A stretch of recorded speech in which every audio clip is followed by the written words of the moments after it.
I'm not surprised. In fact, Donald Trump brags about using litigation to intimidate people. He's trying to silence me. He's afraid of what I would share, and that's why you see these actions from Donald Trump. But there are very distinct ways that we're different. One, I want to see this nation united as opposed to divided. I don't want to see a race war as Donald Trump does. At every single opportunity, he insults African Americans. He insults the intelligence of African Americans. After LeBron James, who's from my home state of Ohio, in fact, his school is just 45 minutes from where I grew up. After he worked to try to bring educational opportunities for his community, Donald Trump didn't share those efforts. In fact, he tore them down. He wants to divide this nation. He wants to pit his base against successful African American, particularly men. You see him attacking athletes. He, instead of doing the work to advance the American agenda and policy and helping people have a robust life, he's actually taken more time out, in fact, sending 9, 10 tweets, I don't know the count, to attack, insult, and to silence me.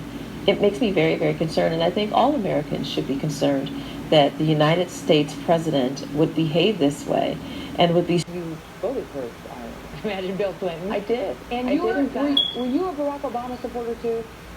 I was. You know, traditionally, African Americans have been Democrats, and I think that the Democrats have taken advantage and taken for granted the African American vote, and you are seeing a huge movement of African Americans moving to the Republican Party, and I'm one of them. I'm a Trumpican.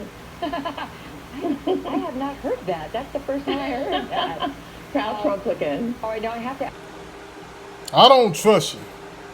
I don't want to hear nothing. I don't want to hear nothing from you, Omarosa. I don't trust you. I don't trust you as far as I can throw you.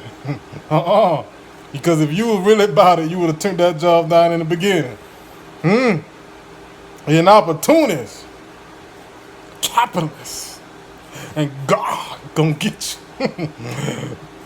You got your day. You can't come back now. We gonna revoke that black card. Don't get out here trying to sign all pro-black like you been marching with Farrakhan and Malcolm and all them. We don't want it. Your card is revoked. You can't come back. We shutting down the doors. We shutting down the gates. You can't come back in. Once you leave for good. That's it now. We done took 2 minutes back. Took 2 minutes back and they turned right back around and give us they behind the kiss. You sound good. You sound real good talking about him and all that. You work for that man. Every time that man picked up the phone and called you, you answered. You showed up. Every time he called you to the suite, here you and Pastor Scott running into the suite to sit down and have a meeting with every single time. So I don't trust you. I think you're an opportunist and you know when to do and what kind of moves to make. And you know what you're doing, and I don't trust you. I don't want to hear nothing from you. Nothing.